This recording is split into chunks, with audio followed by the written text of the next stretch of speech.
Yes? You look like a real jerk. Well, I am a corporate executive. He stops exciting things from happening. So what you doing?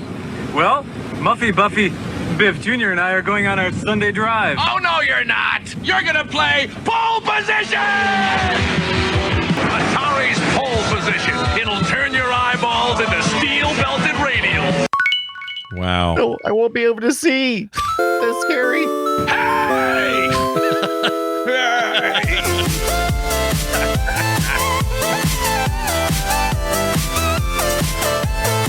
Hello, everybody. Oh, that didn't work. Hold on. Hello. Hey, there it is. Position. I got it now. The radio's up too loud in that car. Hey, everybody. Welcome back to Play Retro. I am Scott Johnson, one of your hosts. We're here to talk about retro games.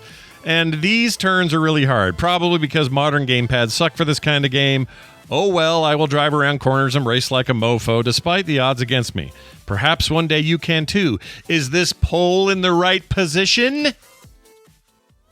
And I'm your other racer, Brian Dunaway, and I'm zooming past billboards of death by collision or cigarette advertisement to our poor, impressionable children. Marlboro making kids look cool and later on dead since the 1950s. Oh, that took a turn. Too bad I didn't. Right into the Tang ad.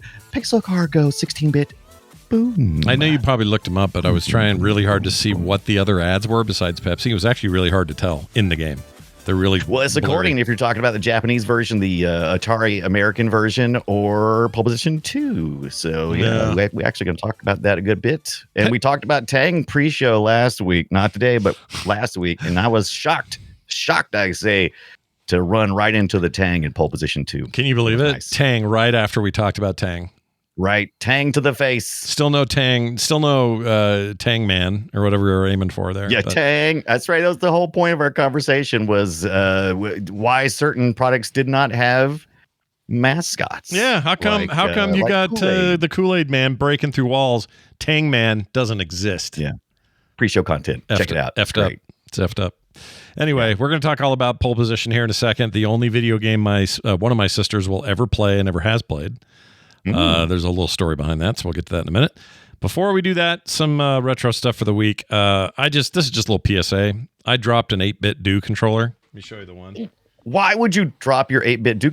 Are your hands like slippery? Were you greased up like a pig? What happened? Definitely not greased up. So this is the controller. This is a 8-bit Do SN30 Pro Plus, which I use quite a bit for lots of things. That's usually the Famicom looking one, right? With the Famicom looking Famicom colors.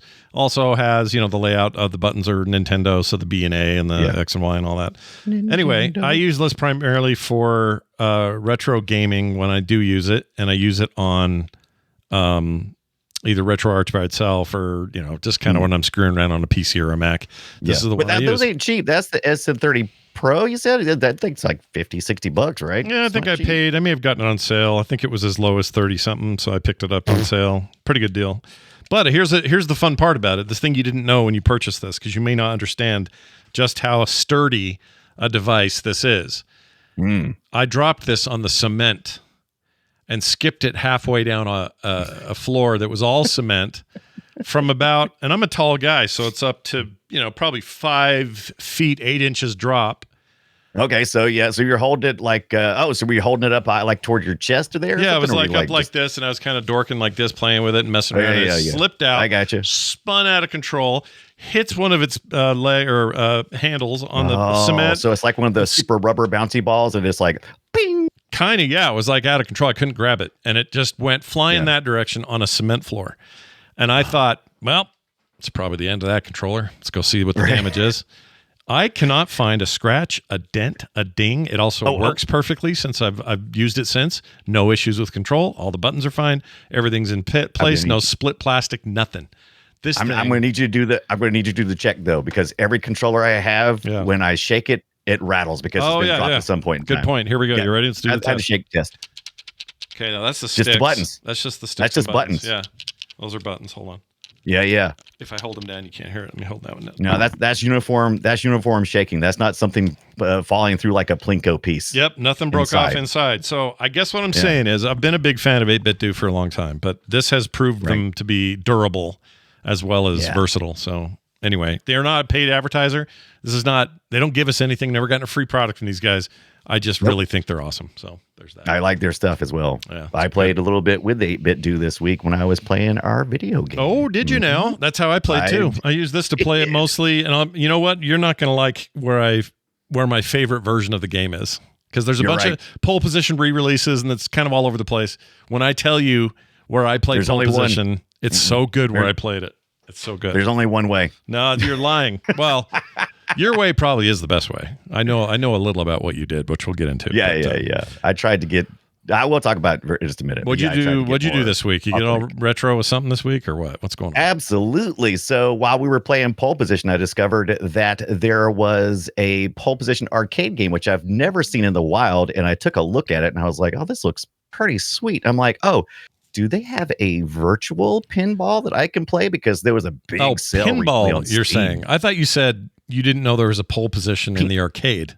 You're saying pinball. No. I'm sorry. Did I not say pinball? Apologies. I did not know there's a pole position pinball. Boy, that's a mouthful. Right? Pole position pinball. Yeah. I did not know there was one out there, and so I wanted to play it virtually because I knew there was little chance I would get a chance to go out to an arcade this week that had it. Yeah. So I went down the hole of virtual pinball hole. Now, recently I bought a whole bunch of tables off of Steam using, I believe, Pinball FX, which is one of the ones that you can do. Pretty fun, pretty cool. But there's a whole community around another style that is, oh boy, it is deep. You got to go deep. But I did find something called Pinball Popper Baller Installer, which installs almost all the underlying components you need, because pinball gaming is complicated because you've got the table, you've got the backboard, you've got other marquees. There's all kinds of different configurations that are involved. And I watched a 30-minute video just explaining on the I had a dude whiteboard all the stuff that was required to get down to experiencing the pinball. So needless to say, I didn't get to the pole position pinball, but I did start down the path. So if we got any pinball digital experts, I know Tonda knows about some of this stuff. Just say right here, just the table. Do you know? I believe that is the table. Okay. Like I said, I believe that is the table. Correct. And I watched somebody play it, so that was pretty cool. Yeah, that is cool. And it's cool because, it's like you would expect. I like race car pinball games because a lot of times they'll have a fast path. So like if you hit the pinball in the right spot, it'll go across a little track and it'll go really fast. Zoom. And that's what's exciting about pinball. Not knowing where that ball is at coming in. It's like you got to be ready at a moment's notice to flip. You're right. You're describing pinball pretty well, I think. Yes, pinball. So you've played it probably. But the race theme works really well, in my opinion, for purposes. You okay with that? I choked a little. I drank that at the exact wrong time for you to make me laugh. So good job. I love it. Well, good. Look at you being all busy with the fun stuff during the week. I didn't mean to. And next week I want to talk about the Flippy Drive because that just arrived at the last second. Oh yeah, I was going to ask. I guess you just got it though. So yeah, I just got it. Their second order shipped. What Flippy Drive is a GameCube adapter that allows you to, without soldering, to use SD cards and stuff with your GameCube. So yeah, we talked a couple of weeks. Oh, did you end up getting? Oh, maybe you already got that. That you were getting a GBA thing too that lets you. Right, I did get it, and I played it. Played with it a little bit when we did our Wario Land, and I have more things to say about it. And I think we need to order you one. And I'll be glad to pick it up. Oh, but I think Ambernick has a sale for the next couple of days. Also, Ambernick's another favorite brand of ours, and they have a sale for another couple of days. And I think it's like $56 or something. That's all. So jeez. Yeah, so I mean, it's pretty cheap, but it's a really good experience. I was impressed. My only beef more to come on that. My only beef with those guys is that you pretty much can just go any given week and go, there's probably a new Ambernick out today. Yeah, what's the form factor this week? Mm-hmm. And all their buddies, like the Miyu Minis and those kind of guys, are also Retroid. All those guys are also coming out with their own. There's a new GameCube thing coming out too by these different guys, and it's just like, what form factor do you want to emulate today? Yeah, it does feel like they know their market, and their market is collecting them all. They just want to get it all. Yeah. Yeah. So and the price is right. I mean, $50, $60, under $100 most of the time, unless you're really looking for a full featured experience. Mm-hmm. Might as well get a Steam Deck. It's like, I feel like Steam Deck is like Valve's concept there is like, we're going to make a thing that's a good 5-year device, and you're going to use it for all your modern gaming and your retro gaming and your whatever. That's the device. That's the platform. Ambernick and these other guys are like, yeah, for $60, you can have this one this week. Oh, next week we're releasing another one for another $60. Hey, there's another one for 110, but that gives you a bigger screen and blah, blah, blah. Like, there's just constantly making them. And I think, and probably smartly, they know people are catching all the Pokemon they release. Yeah. Right? Yes. It's like, I got to have all these devices. I mean, I've done it. I've got like 6 of their things now. Yeah. I mean, it's like I've said in the past, I don't want a device to rule them all. I don't want the One Ring. I want a device that is appropriate for the game system. So I felt like the Game Boy Advance games played really well on this Game Boy Advance form factor. Yep. Because that's what it was designed for. That was the screen size, the shape, the button placements. All it works just well. Indeed. Quick shout out to a friend of the program, Maddie D, who is, first of all, not to be confused with Sunny D. No, but we got him. So he's doing a couple cool things. One, he's working with a friend of his who is the guy who would know more about Ninja Gaiden and speedruns than anybody in this room. And I'm going to get to interview this person one-on-one. I'm very excited about it. So that's coming up. But also, he's the one that he mailed me and says, hey, or he texted me. He says, hey, I want to play Pole Position as well this week. What is the best version you would recommend playing? Yeah. And I gave him my recommendation, which I'm not going to spoil what that is yet. He said, thanks. All we had was the Atari 2600 version. And then he says, I laughed every time I hear the ladies say, prepare to qualify with the super muffled voice. This version's great, but I sure do suck at it.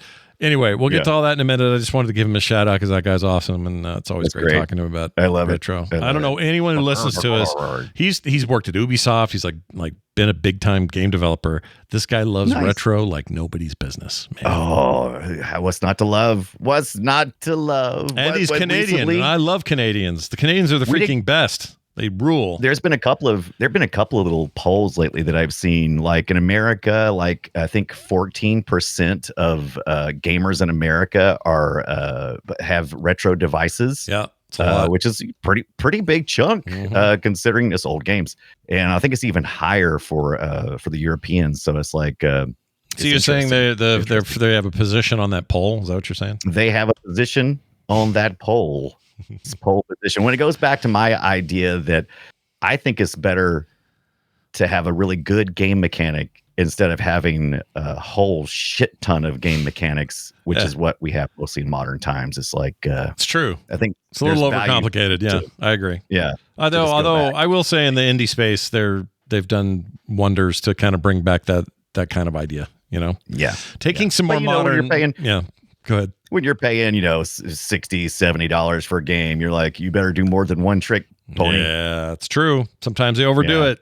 Sometimes they get it right. It just sort of depends. But AAA is in a weird place right now. There's no question. It is in a weird place. Yeah. But I am playing the living hell out of Avowed, and I love it. So there's a modern game. Oh yes, I saw that. I want to get into it. It's really good. It's really good. Yeah. It's on Game Pass, baby. Obsidian does not make any crappy games. Also, there's probably an Obsidian game that's nearing what we would call retro, 20-year retro. Absolutely. I can't think of what it would be, but we'll have to look it up. We'll look it up. Anyway, more on that later. For now, though, we're going to talk about our main topic. What's that, you say? Well, here we go. Shall we play a game? Indeed. Let's talk about Pole Position, the 1982 arcade smash hit. Both in Japan and here in the States. It was a big whoop-de-doo. And probably one of the most, if not the most, influential arcade racing game of all time. Agreed. Realistic track-based racing. It was F1, sort of. Mm-hmm. I mean, it was as good as you're going to get for a representation of the sport. It was just as good. It was just as F1 as Free Jack, the movie with, yeah, that's true. Free Jack sucks. Man, that movie sucks. We're never doing that, I hope. Let's not do Free Jack. I thought we already did Free Jack. Did we do Free Jack? Tell me we didn't. Yeah, we already did Free Jack. We're talking about Film Sack, by the way. It's another movie. It's another podcast we do called Film Sack. Yeah. We did Free Jack. Yes, it's great. It's F1 racing. Jack. It was have Mick Jagger. How did I forget that? Yeah. Well, it's because it was 2011. That's why I forgot. That's why it was a little old. It was a long time ago. And also I hated it, so I probably blocked it out of my memory. Anyway, pole position. Big deal, this game. And I'm going to play a little audio. You're going to hear some of that muffled voice that Maddie was talking about. Check this out right here. Just give you a taste. Where is it? Here it is. Here she comes. Here she comes. Prepare to qualify. Prepare to qualify. And before you criticize it too much, remember this is 1982. Yeah, it's a long time ago. This is a long time ago. This is when, we have voices. You didn't hear voices, but a matter of fact, I remember this game well in the arcade. It was one of the first games that I was ever attracted to. The game you'd walk by a pole position game. Most of the pole positions I ran into were the stand-up type. Mm-hmm. There was the sit-down type, which I did occasionally play, especially like at Myrtle Beach. Yeah. But my local Aladdin's Castle arcade primarily only had the stand-up version. Pole Position 2 came out, and I did get some sit-down, but that was later on. Yeah. I think the one we had in the garage was the it was a stand-up model. Stand-up model? Yeah. Right. Yeah. Do you hear those brake sounds, by the way? I'd like to let me iterate this real quick here. Right. Listen to this. Now that's after me reducing their decibel level down about half. They're so loud. Right. You know what? I got a real one here. What the hell are we doing? What are we doing? One of the things you have to talk about when we get into these really old arcade games is how did you play it? And in this case, we're listening to the arcade version based on the arcade ROM. It's a Namco ROM, and Pole Position was a unique board at the arcade. It wasn't like there was putting a whole bunch of different games on this board. There was Pole Position 1 and Pole Position 2 on this arcade board. So as a result, we don't have a lot of diverse versions of emulation for this game unless you're talking about console versions. Now, I played this on MAME proper, and that allows you to take, I think, either 4 to 5 channels, which this game has, of audio, and each one of them had the stuff like the engine revving. That was too loud. I took it down to about 10%. Yeah, you have to. Same with the tire skirches. I had to bring that down to like 10% because people were going, nope, can't watch you do this. Sorry, Brian, can't do it. Nope. Bit much. How about this? There's another one where you can't tell what the hell she's saying. Close drive when you qualify to roll. I'm sorry, what? So I think you when you qualify for the race and something like that. So you qualify for this is one of the first times you ever had a race game that you would start in a position.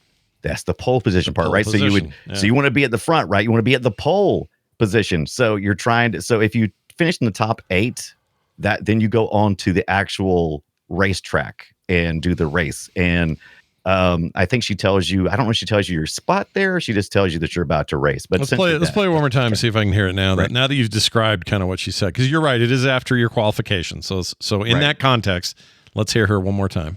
Close drive when you qualify to roll. Great driving, you qualified to race. I think that's what she said. The last part, if she says here, let me just get you qualified to race. The last part. Race. I think you're right. Congratulations. You qualified to race. It's terrible, though. I think it's great driving. You qualified to race, I think. That sounds right. Now, her first one's a little easier to understand for whatever reason. Yeah. Or prepare. Wait, let's do it again. Prepare to qualify. Prepare to qualify. Yeah, that's an easy one. Well, it's easy because they have an Atari blimp or Namco blimp floating by that says "Prepare to qualify." Oh, that's true. You get the words. Yeah. No, that's a good point. You read along. It's like Green Needle or whatever the other thing is. Something Mountain or whatever it is. That thing that makes you think you're hearing it. If you read it, it says right. Or the song where it's like the chanting soccer players in Ireland, and if you read the whole list, it's like Bart Simpson always stays something ate my lays, and they're never that thing, but because you're reading it, your brain says that's what you're hearing. It's crazy. That's exactly right. So she could be saying anything at the top. She could be saying eat nachos are good, and I would if they put them on the screen, I'd probably believe it. I would agree with her at that point. Is what I would do.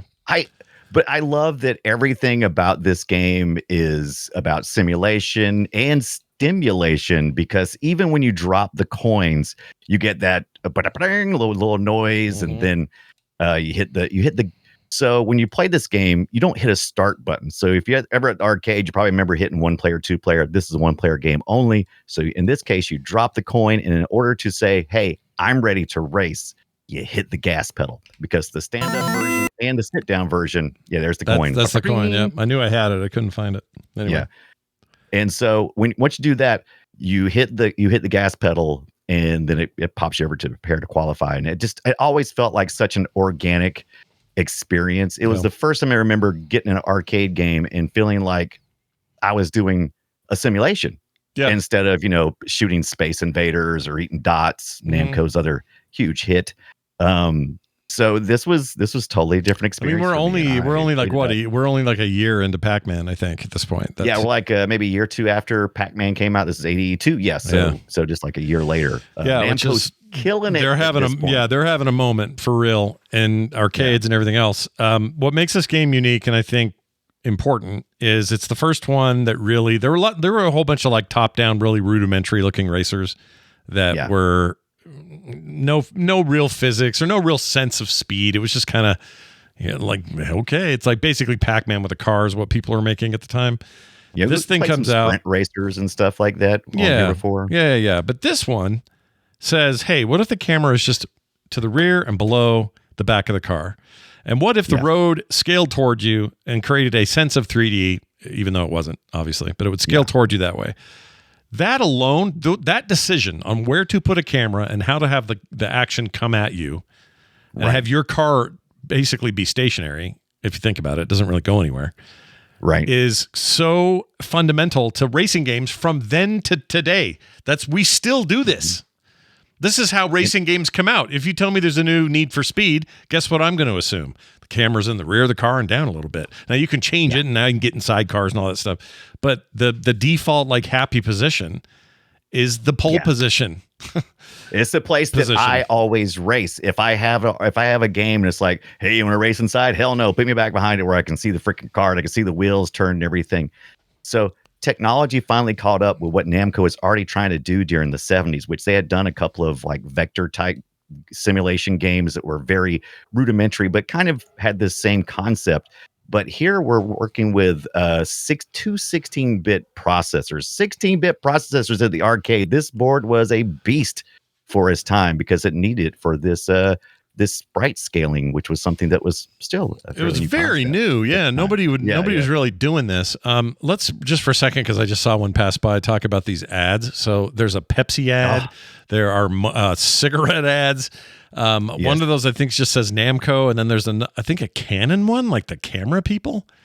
I think. Yeah, Canon. They were probably doing what are they doing? Yeah, I guess they were probably doing camera stuff at that time. But yeah, you got all this marketing and advertising that's coming in.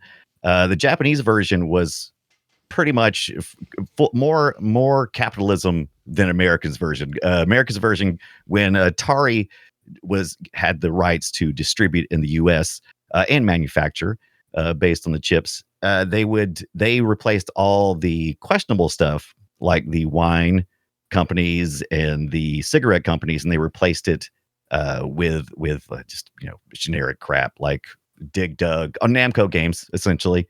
Namco, Dig Dug, Atari signs. So they didn't want the cigarette advertisers advertising to what we considered kids fare in the States. So yeah, it's a very interesting early example of product placement in video games, which now is so frowned on. Nobody likes it now. People get pissed unless it's like, hey, we're Fortnite and you want to buy a Transformer skin. Like there's product placement in that, but it's kind of because you want it because it's fandom stuff. Yeah. But if you say to me, hey Scott, the new Burnout game is going to feature billboards with Tunex and freaking other bullshit ads from today, Facebook ads, Monster Energy drink, I will be in full rebellion. I won't buy your game. Yeah. Isn't that funny that we get so touchy about it now? But back then it was like, it's just in there. And they didn't sell it. I from the interviews I read, they weren't doing this to product place and to offset cost or anything. They were trying to bring a realism to the race game, which was very tied in. You couldn't really see the car, so you couldn't really see all the little advertisements you would see on a car in F1 racing. So they did the next best thing, which was billboards and stuff. And that was so tied in with racing, still is today. And so it was more of a, here's how do we make this more immersive and non-generic. And now we look at it and go, oh, buddy, trying to sell my kids some Marlboro. How dare you? I know. Can you believe it? Freaking cigarette ads in a video game in the arcade. Crazy. I was trying to remember. I know in my lifetime, we went from it was okay for magazines to have cigarette ads to it was not okay. And I was trying to remember exactly when that happened. I'm assuming it happened sometime. Yeah. I mean, I took exactly one flight in my life that still had smoking on the flight, and it was 1980, around now. 80, I was a kid. Did you sit in the non-smoking area of the airplane? That makes sense. Yeah. I mean, they didn't have any of that. You couldn't, there was nowhere to go. It was everything on an ashtray. You just smoked on the plane. And the one I was on, I was a kid. I was probably 12 or something. It was right around now. Or the time we're talking about, 82 or so. Yeah. And then the very next flight I ever took after that, it was banned after that. And I don't know. So I don't know when that started to happen in the cigarette ads, that market in terms of magazines and stuff. I don't remember, but I also remember it being like, normally they'd show here's Virginia Slims and some hot ladies dragging on a cigarette, but then there'd be like this, the little Surgeon General warning got bigger and bigger and bigger, and by the time they stopped doing it, they were like half the page of the damn ad. Did Virginia Slim and the Marlboro Man ever get together and have like little cigarette babies? Is that what the candy? Is that what the cigarette candies were? Is that what they were? Just little. Oh, I like that. That's actually a nice end to that story. That's all right. Did you have the candy cigarettes? And which ones did you have? Because there was two styles. There was that mint. I like to call them the menthol cigarettes that were just like little candy sticks that were kind of minty. They were minty. And then there was the roll wrapped gum that you could blow like the cigarette dust out of it like you were smoking. Yep. We had both of those, and my mom, they were banned at our house. We could not have those. If we were caught with something like that, we were in huge trouble. Big League Chew was banned at my house. Yeah. You're not supposed to be chawing? Okay. Nope. All right. Anything that looked like, oh, this is like, hey, kids, learn a vice now. So when we graduate to being an adult, you just keep. I mean, it is kind of insidious. The tobacco industry's foray into children's content is a little sus. However, my mom was a little overboard on it. It was like, come on, Mom, I'm not going to smoke. I will definitely back your mom up on the fact that Big League Chew was sold in a way that encouraged me to overconsume. So I don't think I ever just had a normal size amount of Big League Chew in my mouth. You would always get a big, and you would just keep adding to it. And by the time fifth period was over, you're just like, I got a giant gumball. Yep. All running out of flavor, chewing or eating your teeth away. It was terrible. Terrible. Hilarious. Some of the stuff we put in our bodies. We had talked about the best way to do this, how to play this week. And that was why I spent my first couple of days this past week on pole position. And my preferred way was I knew all along that I wanted to get my spinner out. The reason why I wanted to get my spinner out is because I wanted to attach my stick, which I had my wheel, it's a heavy plastic wheel that free spins. And last time I used it, I believe was for Super Off-Road. Remember that game? I do. Yeah. And so that steering wheel was closer to the size of those steering wheels on those systems. The pole position had a much larger one, but this was pretty close. And I can tell you from playing the MAME version using my controller, just a regular old PS5 controller, which I had hooked up using the analog stick, was undrivable. It's bad. It was terrible. Yeah. So really I got my steering wheel out and I was able to pole position. And if you fly on that thing right now, just like spin it, does it just go forever? Right.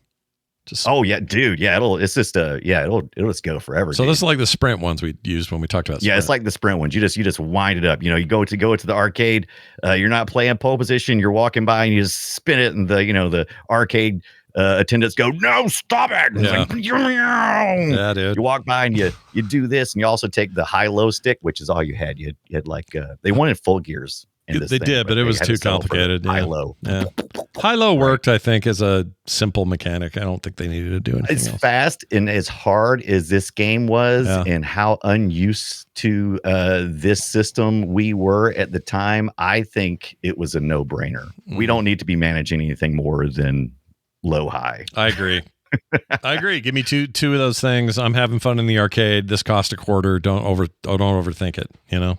Yeah. But real quick, my version I played because first of all, let me agree with you. The arcade version with the standard gamepad of any sort of modern times or even retro times, terrible, awful. Yeah. Don't play arcade MAME edition game that way. I did that this week. It's terrible. It's unplayable. I don't have the wheel you have. So I went on the hunt for what I thought would be the best experience. And I tried a load of the versions of this game from Atari 2600 all the way up to, I can't remember which. 2600 is one that a lot of people are used to using that, four-way stick of the Atari. It so automatically ugly, it had acceleration automatically, and then you would push your one red button to hit the brake. You would go push the stick up to go on a either lower or higher gear, and you push it down, do the opposite, and then you had left and right. So very simple, basic controls. Yeah, and it looked like ass on the 2600. And it looks like ass because the only sprite they were really concerned with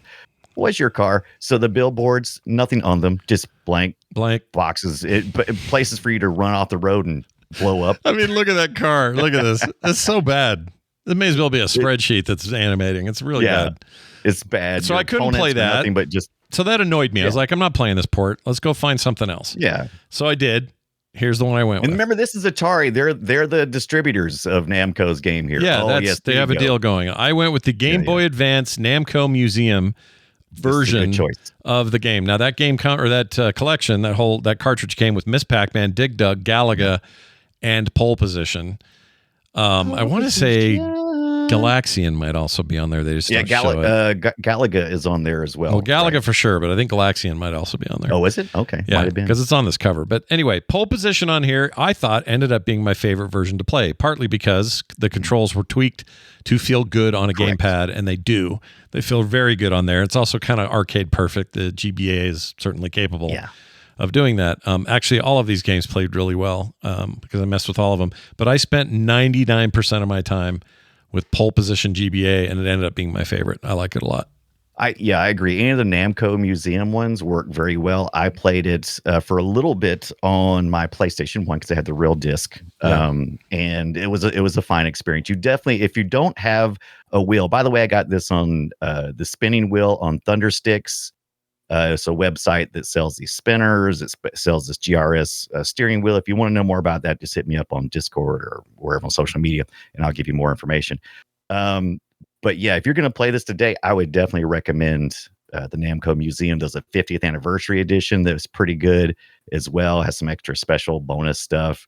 But you can pick those up for fairly inexpensive if you have a retro machine already, like a PS2 or something. Mm-hmm. You can pick those up cheap on eBay if you must have the Pole Position retro experience. Yeah, the nice thing too about the version for GBA is it widescreens it, so you got a little more view of the world. I'm showing video from it now.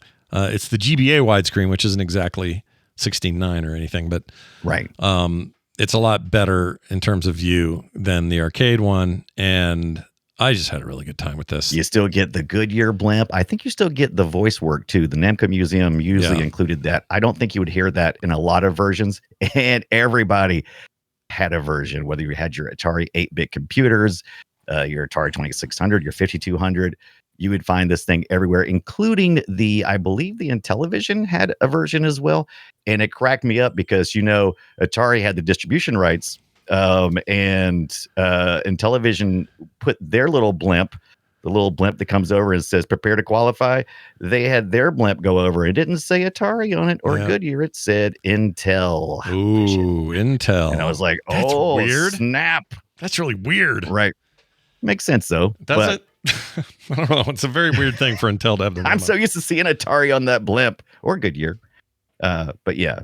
Real quick, the other thing I was going to say, what was it? Oh, this is just kind of a side note. This drove me to play. I don't know why I did this, but because I was in the Game Boy Advance stuff. Right. I got a wild hair up my hooter to play Top Gear Rally, which is another racing game. It's very good. I've always liked it, but for whatever reason, this led real nicely into that. And it occurred to me while I'm playing it, I've said this before in some other form, but I'll say it again. Racing games and I get along best when the road is part of the problem. And I don't just mean tight turns. I like a flat just rate. Like that's why I don't think I like F1 or NASCAR very much. It's just go around a thing. Yeah, right? yeah. Go take an oval. I like when there's dirt and mud and problems and spin outs and shit. This turn is way too tight, and now I'm gonna slide in this mud into the fence. Like I need the world to hate my guts in racing games. Right. And then does this pole position kind of hate with these curves. It's like the curves are rough. Yeah. It's sprite scaling, and it is such an angle that the horizon is very close, right? Mhm. So you don't realize the curve is coming up unless you notice the little arrow sign coming up and like, oh, it's coming up. It's coming up. Yep. There's no mini map or nothing like that. You just like, it's turning. Yeah. It's turning fast. And as far as improvements to the formula, I would probably point to something like, I don't know, Outrun. The Outrun series is. Oh yeah, the Outrun is great. Yeah, it is owes a lot to more this, of a. I think. Yeah, we covered that here as well, and it was. Oh yeah, I like that. Yeah, Outrun's great, man. I could play Outrun's Outrun great. any time of the day. And Outrun included some up and down, some hill stuff. I don't think there were any jumps, but that's why I really got into that GBA version of Top Gear Rally, because it introduced jumps and big dips. And you got a guy next to you going, hard right, easy left. Something. Those guys that are always in rally games. They improved upon the formula. That's what you do. You stand on the shoulders of greatness, and you just keep on going. Now, I'll tell you one that I got to watch, but I did not get to emulate. And I wish that Brian Ibbett lived closer, because I think he has a Vectrix, right? He does not. But maybe it is him. I have a friend who has one. I cannot remember who it is. Maybe it is him. You might be right. All right. So the pole position version for that is hot. Ooh. I love how it looks, because it's got this. If you ever seen a Vector, it's kind of got like this. It's kind of got like this phosphorus burn to it, or blur. And the way the game races, and the chunkiness of the Vector sprites, for lack of a term, form, shapes, are just gorgeous. It is a good looking version of that game. I never played it, so I don't know how it actually plays, but it looks amazing. My buddy Dan in junior high and high school had a Vectrix. We'd go to his house and play it, and pole position, I think, was on the menu. I think he had it was, like I said, it is hot. It is sexy looking. I love it. It's like playing a video game. I do this occasionally. If a video game engine will allow me, I'll throw it down to wireframe, and just, it's kind of cool to see. I love vectors. Vectors are awesome. It's cool to see 3 dimensions in vector. I've loved that all the way back from the Star Wars arcade game. Yeah. Just flying through those pylons, and trying to drop the bomb. Battlezone and all that stuff. I love that stuff. Yeah. Battlezone blew my mind. I could not believe how big and crazy Battlezone felt to me. Except my brother pissed me off. My older brother said, in Battlezone, there's way off in the distance on the horizon is a volcano, and it's pooping out little polygon, whatever. He told me I could go all the way up to the base of that thing. I could drive up to the side of the volcano. You know what? He's wrong. You can't. It never comes closer. He's a liar, pants on fire. My only problem with Vectrix is really hard to represent in capturing it. Like, you have to photograph it. Yeah. This person did it with a camera that wasn't synced to the refresh rate, so it's awful flashy and terrible looking. Yeah. But if you've ever seen one in actual action, that thing was badass. I mean, the redraw one of the things we had trouble with sprites was scaling and the redraw frame rate and all that stuff. But with the Vectrix, just had this natural organic blending of wireframes that just looked because it was just math. It fooled your mind. Yeah, it was just math. It was just like literally vectors, and hence the name. But it was math and not it's like graphics. Playing with lasers. It's pretty good version of that, though. I agree. I thought that was the sound on it wasn't great. I will say this about 2, which you said they use the same board. It's not much of an upgrade, if we're honest. It was a ROM upgrade, essentially, with little else to add to it. But they added more tracks, which was the most important part. And it came out so fast after Pole Position 1. It's kind of one of those things. It's almost a blur in my memory. Kind of like when we played Afterburner. The 2 came so fast afterwards that and it is so similar. But it just adds some quality of life things Like Yeah. instead of just the Fuji Speedway, you got the Suzuka Circuit and Seaside Circuit and Oval Track. Better, and, my more experience advertising. when I played them both this week, it had a better frame rate. Not frame rate, but they were drawing like the lines on the road faster. I don't know. It's hard to explain, but no. There was some improvements. Absolutely, definitely got better. Getting better at the hardware they had. Everything they sent out the first time around. It's like, oh, we should have fixed that, but we'll do it in the next one, and they did. Yeah, it's the Japanese one we're looking at here. I was going to say about this. Oh, here's the lady again. So let's see how understandable she is this time around. You'd think it's a whole sequel. So maybe the lady telling you how you're qualifying and everything. Maybe she's just going to come through clear as a bell. Well, let's find out. Nope, that's terrible. What happened there? It was the reason. So you're looking at the Japanese version. So that's Japanese. Well, no, this audio I got from something else. This is not. I'm just looking at Japanese video. This is supposed to be English. Oh no, the audio is that is the Japanese. It is still Prepare to Qualify. Is it? Pole position 2 in America. Yes. Oh, Yeah, I'm pretty sure that's Japanese. No wonder I couldn't make it out, dude. Yeah, you're not going to be able to translate that into English. But 2 had this horrible skid sound. Ugh. Yeah, and it added kind of like almost an electronic hum as well. There was a few changes to the audio, but yeah, it was strange. Yeah, but 2 pretty much same formula. Build on what worked before, like you said, quality of life stuff. It's essentially the same thing though. A little more background detail though. I don't know if you noticed, but there's like Brooklyn Bridge way out there, and there's some buildings, and you can see stuff. I think Mount Fuji is in the Japanese track, and or something and like I believe it. Mount Fuji might have been in the first one too. That was was it? I don't remember which one I saw. Yeah, but it's more prominently displayed in the second one, and I love the cityscapes because these tracks are all supposed to be in different cities, right? Mm-hmm. And I read which cities they were. There's also some like walkovers and stuff that would be representative of those tracks where you'd have people on the walkovers. I thought that was way cool. It's like, oh, who are these people? Yeah. And it's like, oh, hello, people. There's people up there. I don't know. It's the only racing game my sister Misha will play. And if you don't know my sister, she's not a gamer. She doesn't care for any of it. She still calls cartoons carntoons.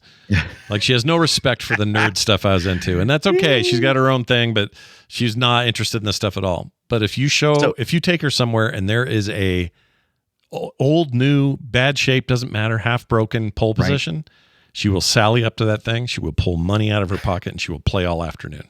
She loves it. So that's great because Namco, specifically Toru Iwatani, is that his name? Iwatani? I think Iwatani is how it is. Probably He's the guy not who Iwatani. It sounds like the Italian, half Italian guy. Iwatani. So Iwatani, I believe is how you say it. He's the guy who just gave us Puckman, right? Yep, Puckman. Pac-Man. He named this.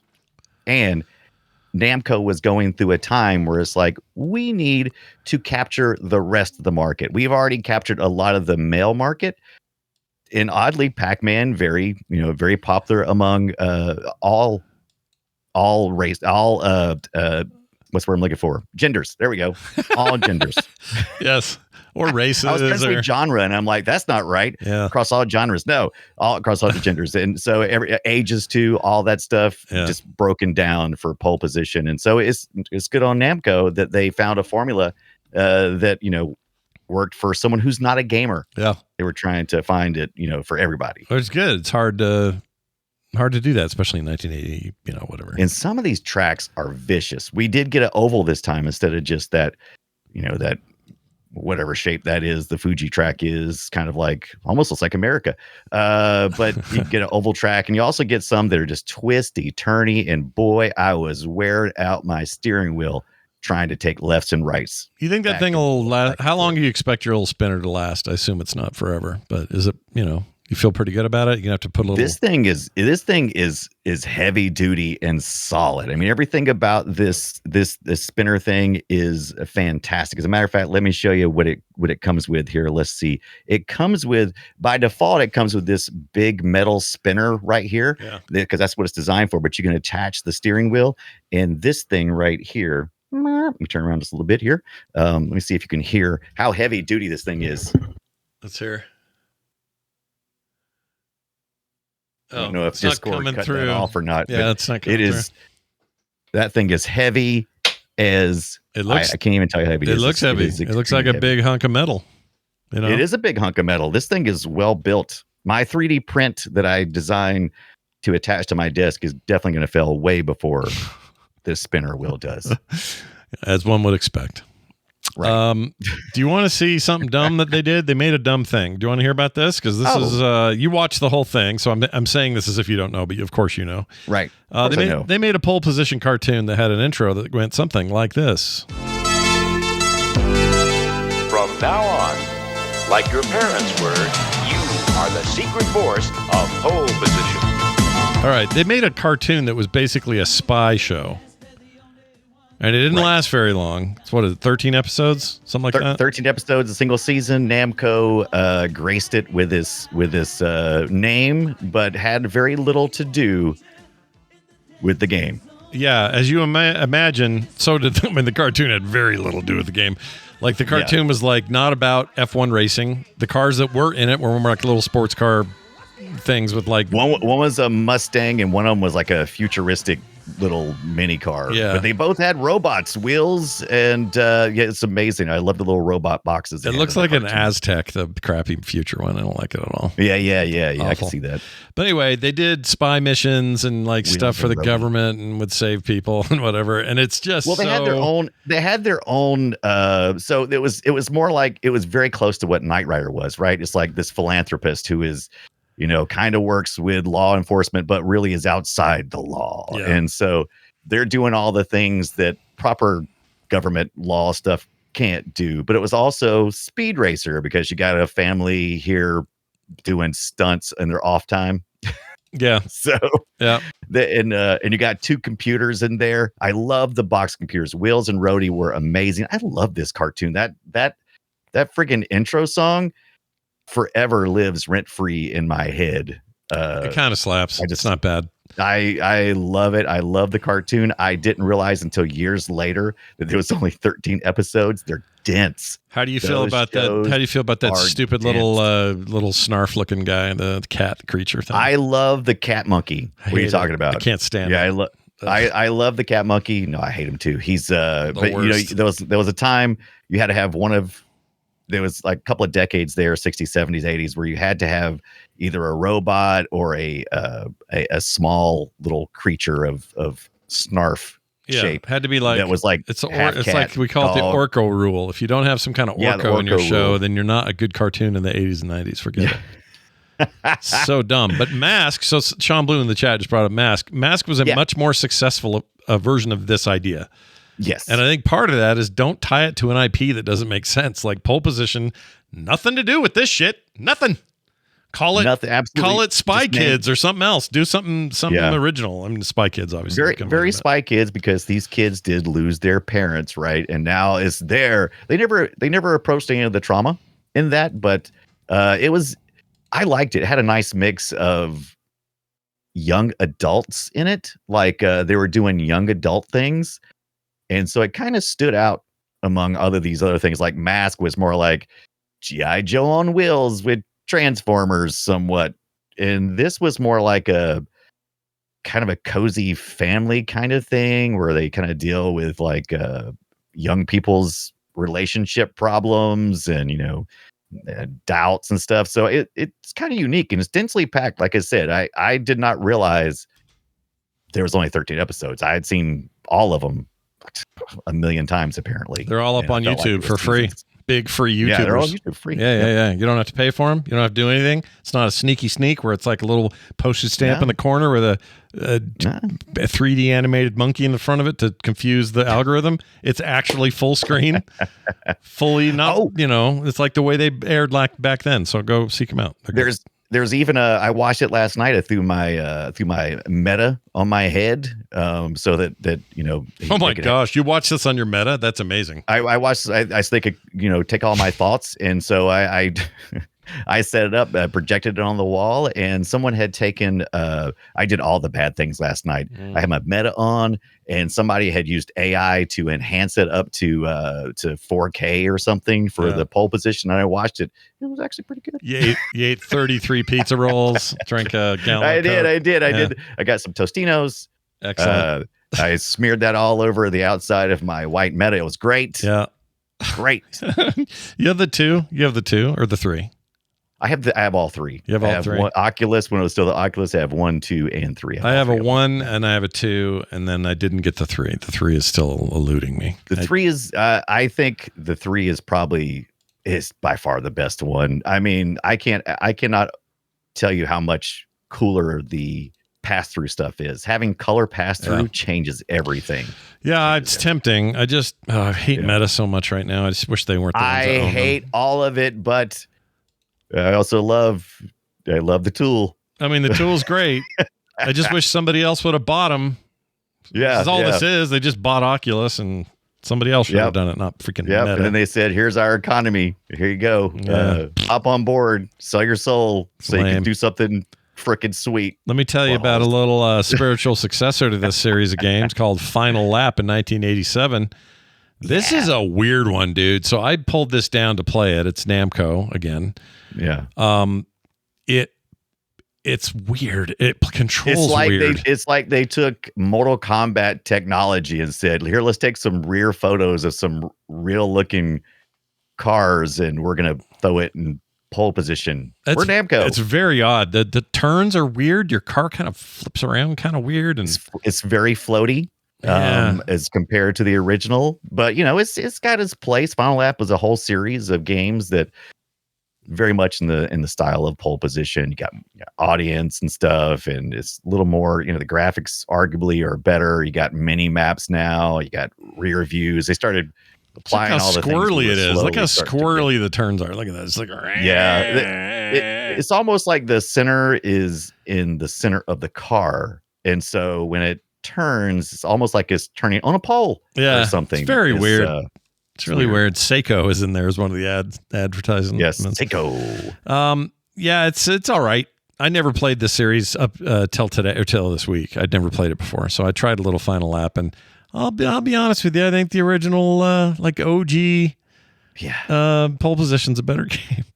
I agree. If this was your first experience with race games, then this might be pretty cool. But if you're part of the full story, I think pole position, the original, is just more enjoyable. Yeah. I wonder if we have any F1 fans that have fondness for this, like actual F1 aficionados.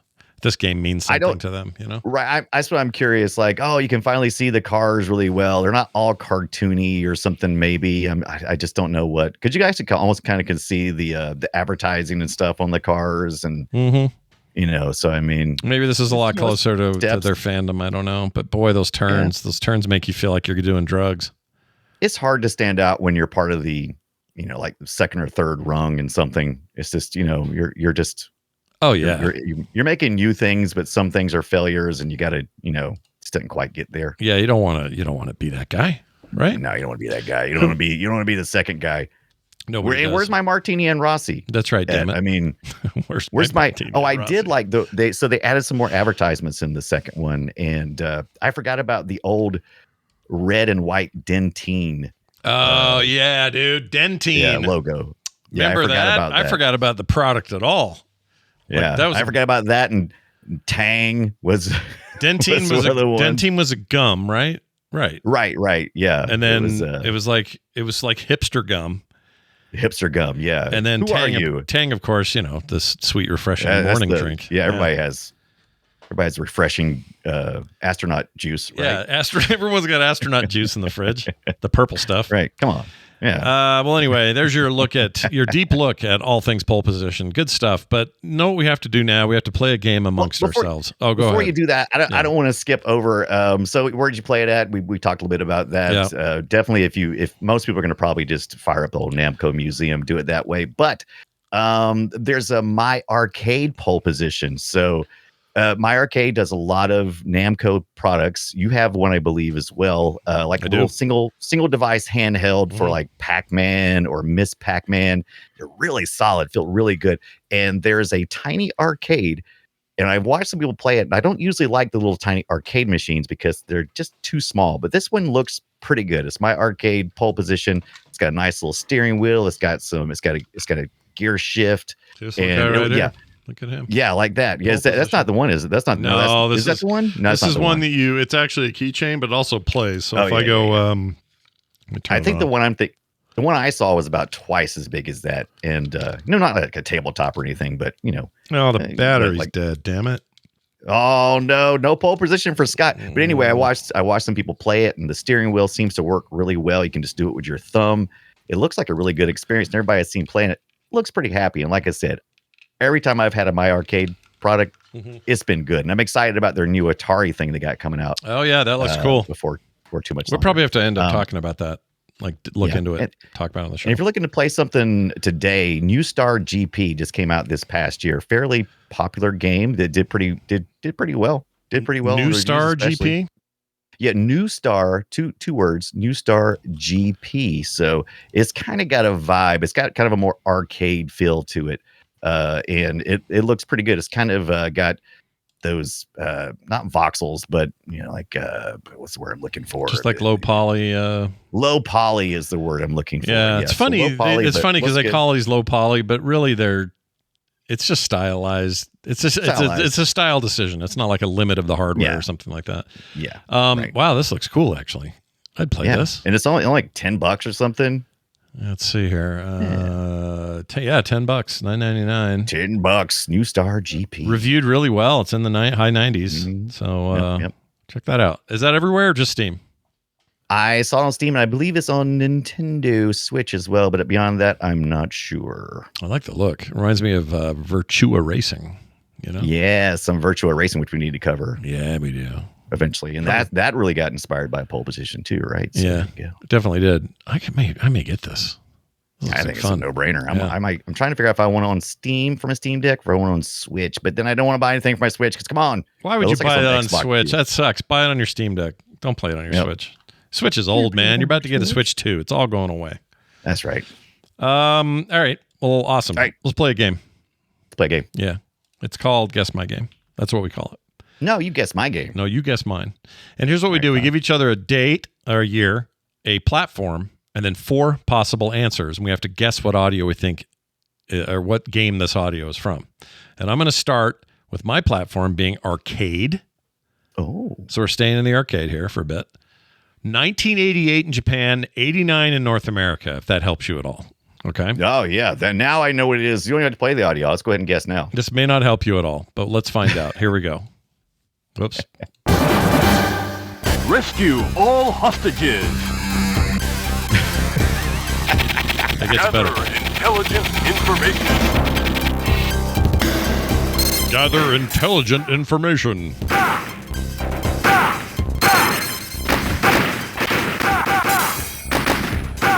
Pretty good audio for the 80s, right? Mid-80s. It's not bad at all. Pretty good. All right, that's pretty much how it goes from there. So here are your options. Is this A, Dark Ops hostage extraction? Okay. B, Russian attack force? C, Mercenary Dawn, rather. Mercenary Dawn. Sorry, Mercenary Dawn. Or D, Operation Thunderbolt. So your options one more time are Dark Ops hostage extraction, Russian attack force, Mercenary Dawn, or Operation Thunderbolt. So I don't know if you're playing with me or not, but that dude keeps saying rescue all hostages. And boy, they're so proud of that. I can't imagine, like pole position, they didn't put it in the title. So just as a total guess, since I have no idea what any of this is, and I don't remember any of these games. Russian Attack Force seems familiar, but I don't think so. So I'm going to go with A, Dark Ops hostage extraction. I think you may be punking me. Let's find out. Oh, it's a shame. Oh, you punked me. It's the opposite end of the track here. You want Operation Thunderbolt is what you want. Thunderbolt. They should have called it Operation Thunderbolt hostage extraction. That's right. It's actually a pretty good little game. It's a light gun thing. And it's all right. It's an early example of one of those. And it's a lot of fun. I like it. It's very, Rambo, let's go, kind of ridiculous over the top stuff. Let's go. That's I should also mention a kind of genre. I didn't cheat, but I gave you a bunch of other fake names. All of these are fake. Mercenary Dawn, Russian Attack Force, Dark Ops, Hostage Extraction, not There was games. something called Russian attack or something like that. You're thinking of Russian Attack. Russian Attack. Yeah. Russian Attack. Dadgummit. Yeah, that was a game. But that's evil. You should not be allowed to make up stuff. Oh, we should 100%. We should. We should always feel free to make shit up. I think so. I think so. All right, give me your year, give me your platform, and let's see if you can stump me. Right now, all mine are real. Okay. All right. I didn't make up squat. Okay. All right. But what I do like to do is pick genres that are heavily used that year, and this is one of those. Yeah. And so arcade. Okay. 1980. Sweet. Saw a lot of those Space Invader type clones, and here are a few of them. Go ahead and play that audio. Play thrive when you qualify to rope. Just kidding. Here's your real audio. That is not That is not it at all. the audio. All right, here it is for real.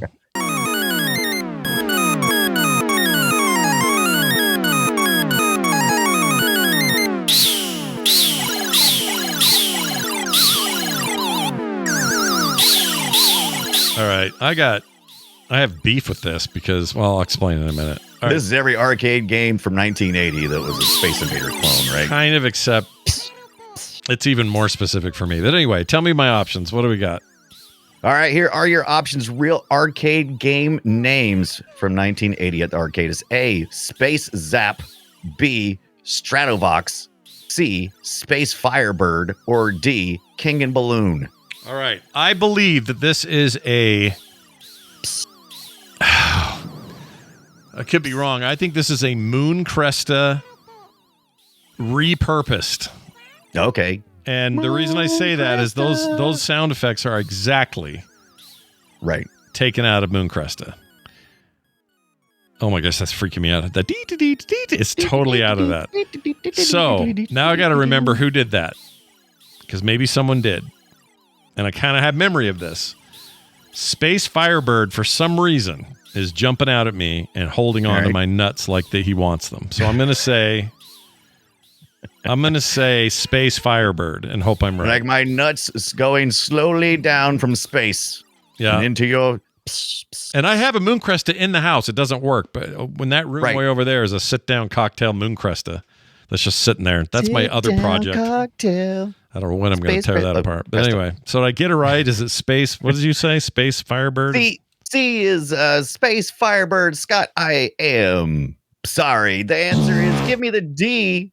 It's King and Balloon. King and Balloon? The hell is that? Is a kingdom being invaded by space invaders of sorts, and you're on a bridge running back and forth because why the hell not? Hold on, I'm gonna look this up. King and Balloon, right? Arcade. All right, I wanted to see some visuals here because I just need to know. Oh yeah, look at this. This is a full on yank of like at least Galaxian. Right, here comes some. So you're not really spaceships. This time you're being invaded by another faction that has figured out balloon technology, and so they're just actually look kind of fun. I might try it. It does. Yeah, I might try. I accidentally got involved with this because we're doing Film Sack this week is a kind of a Renaissance Knight Riders kind of thing going on, and I just had like this fantasy medieval kind of thing in my head, and when I saw this, I laughed, especially that frog getting shot down. Is that a frog? It looks like a king. Well, it's a king, but is it a frog? He's wearing a crown. Frog king. It's the frog king. You know what? I'm going to play this later. This looks all right. This looks like a great ripoff of something. Yeah. I think I'm in. Oh my gosh, you always got to get him out because of the freaking balloon. They're buttholes.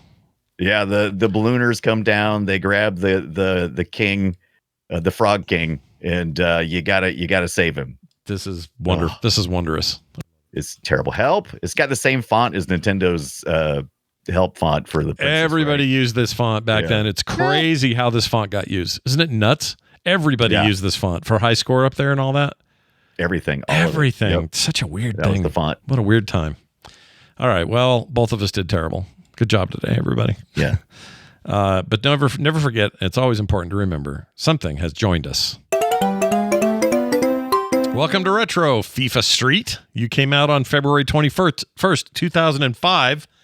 And it was like this arcadification of soccer, smaller teams, little NBA Jam kind of inspiration stuff. And you play soccer in the streets. NBA Street was before I this. love I think. Streets. I love the Streets games. The Streets games Love were 'em. great. They were all from EA Big. EA Big was the sort of sub studio responsible for these, SSX, some other stuff. Can't remember the other stuff. Anyway, it was great. I don't know what happened. All that stuff got poo-pooed away. They quit making them. It sort of sucks. I think this sort of peaked in the, around here, about 05. Yeah, around here. Yeah. 2005. Yep. February 21st. Hello. How you doing? Yeah, man. February 21st. Kind of bums me out. Yeah. I want to go back to that year. That was a good year. 2005 rocked. I love it. Well, This is something really something with the fives. My favorite years are 85, 85. Yeah. 95, 05, Yeah. Yeah. and 2015 is one of my favorite years of all time for a bunch of reasons. Like, what is that about? What am I doing on the fives? Is this year going to be an amazing year? Holy shit. I don't know, but I think Scott should make that a thing. I only live on the fives. Right Sorry. now, it feels shitty, so I don't know if it can be a good year or not. It doesn't feel great. We're not there. Maybe it's gonna take a turn. It's gonna take a turn, baby. Maybe it will. I don't know. Anyway, well, there you have it. Those are our games to guess. That is our welcome to retro. That's what I meant to say. Welcome to retro. And that means it's time for us to spend just a little bit of time with emails. Welcome to the treasure room.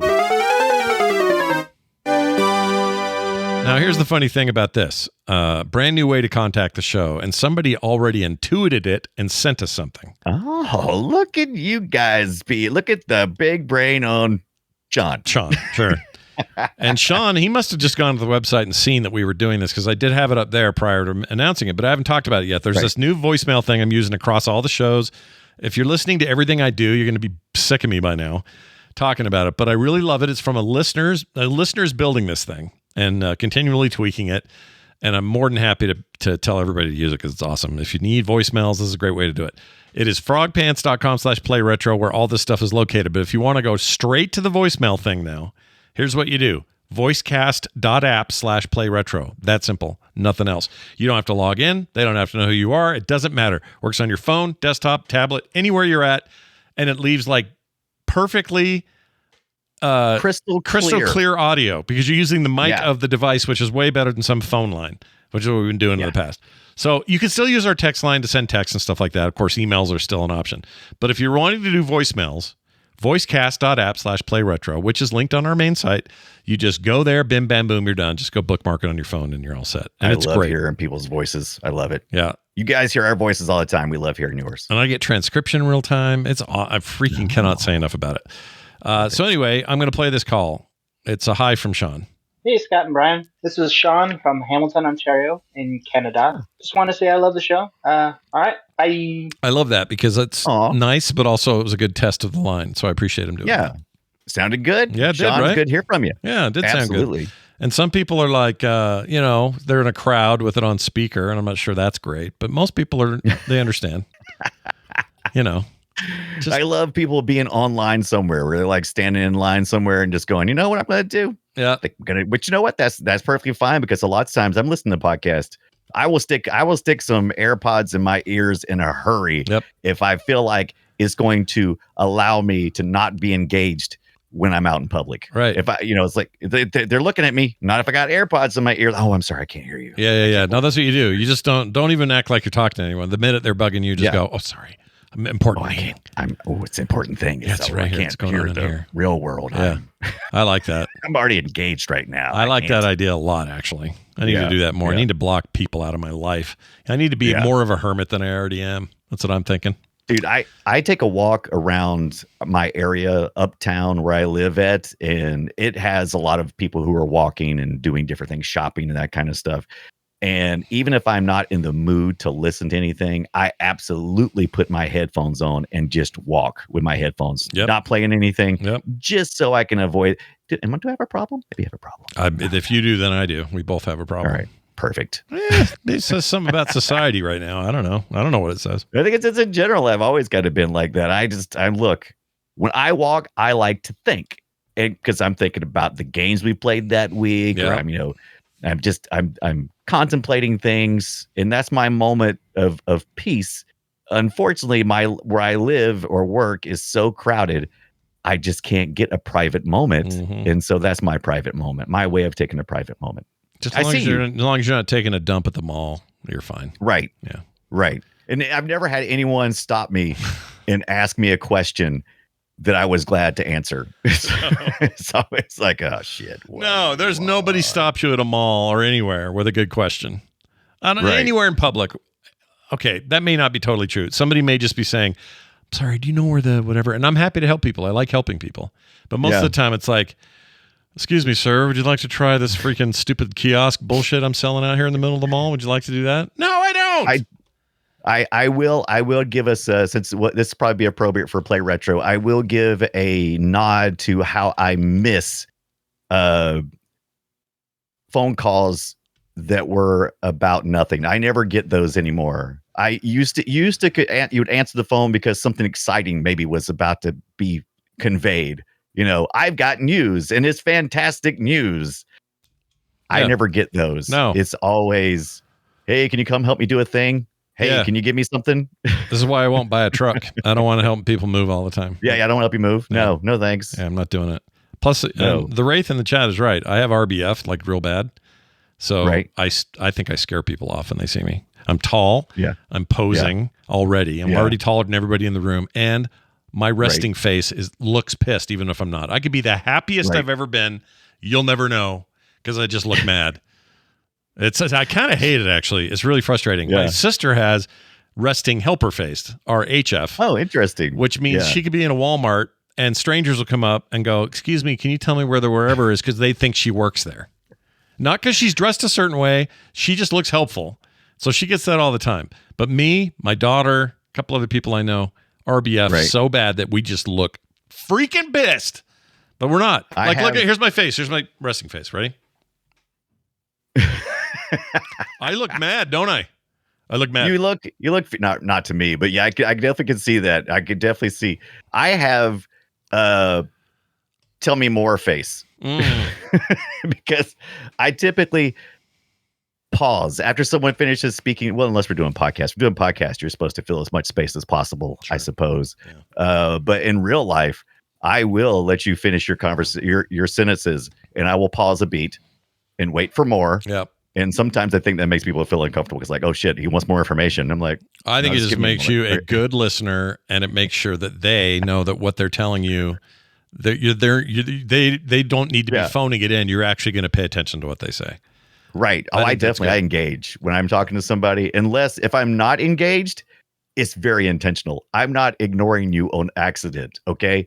If I look like I am trying to disengage, I am definitely trying to disengage. It is not an accident. Yeah. I am not too busy for you right now. I just want to get out of this conversation. I just want to get done. Too bad we can't all feel as honest in people's faces as we'd like to in our minds, you know? Right. Well, anyway, thanks, Sean, for the call. And everybody, if you're looking for ways to contact us, including this new hot way, go over to the website, frogpants.com/playretro. You'll find it all there. Our next discussion /game is going to be all around Space Quest. Oh, man. Get your PCs out. Woo! We ain't quested since King's Quest back on episode 14. We had a couple of people request, and then most recently, Baloney Ninja reminded me that we said we would do something. It's only been 130-something episodes since we said we would do Space Quest, but we're getting on it. You think Baloney Ninja is a ninja that goes after all the baloney or protects baloney? I know. I think Baloney Ninja makes throwing stars out of baloney. That's what I think. Oh, that's even cooler. So you cut them. You take the ring, right? You make a star out of it, and you throw that as your chief weapon of ninja life. That's amazing. I love that. And then when your eyes are covered up, he disappears just like a ninja. Nice. Well, I know we got a lot of fans out there of the Space Quest series. For me, it's my favorite of the point and clicks of that era. I love this stuff. So very much looking forward to that. That'll be next week. Yeah. It's on sale on Steam right now. The collection is for like $6 or something, I think. Or something. Get it on Good Old Games still? Is that still a thing I can do? I think so. Yeah. I already own it on Good Old Games. If you don't, I think I do too. Yeah, I think I do. Steam has the collection for sale for $6.59. That's it. How many? $6 how many games? $59. I think that's the first 3. 1, 2, 3. Right? Maybe more. I think the first 3 are the ones you want anyway. Right. Correct. We did Beneath the Steel Sky on the show before, didn't we? We did. Yeah, so this will be fun because this predated all that, the Space Quest games. And I think it may have been outside of like, maybe I did see freaking, what's the pirate one? What's wrong with my brain? Pirate Quest. No.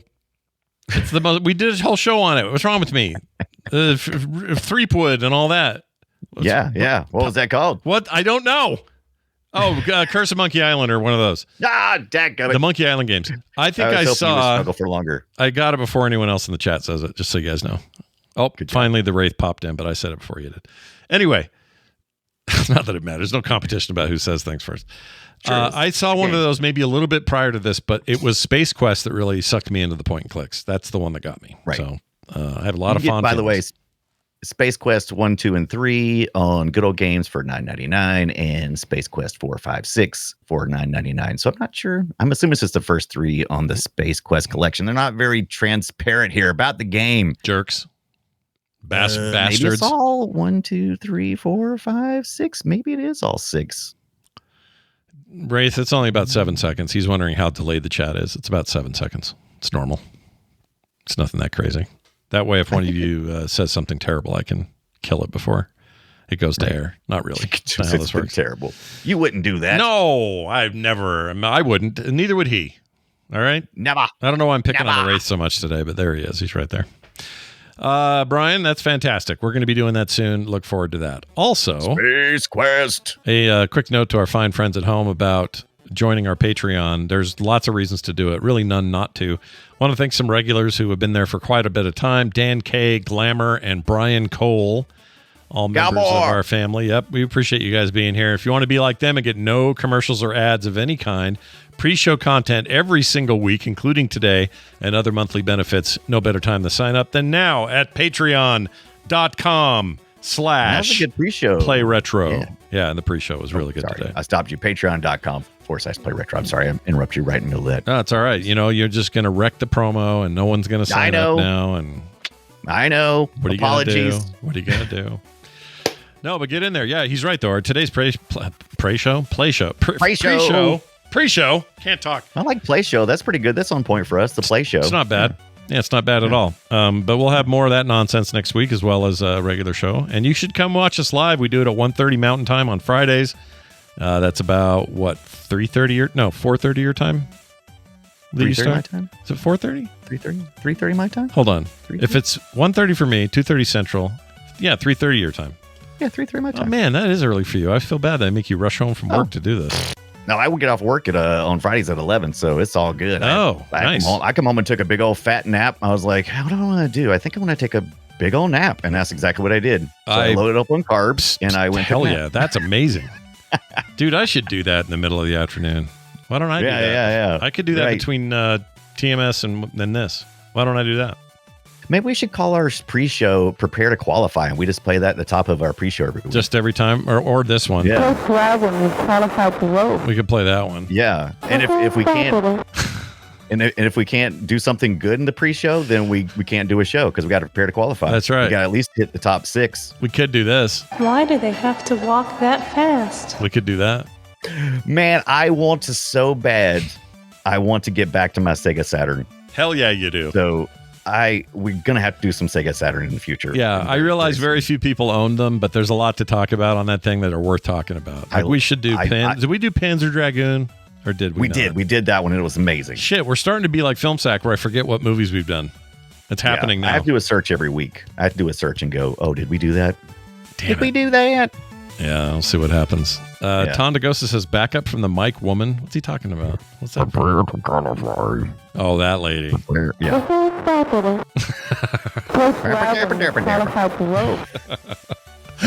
Really terrible. Anyway, it's been great talking to you all. Please come watch us live next week if you can. If not, play something retro, and we'll see you then.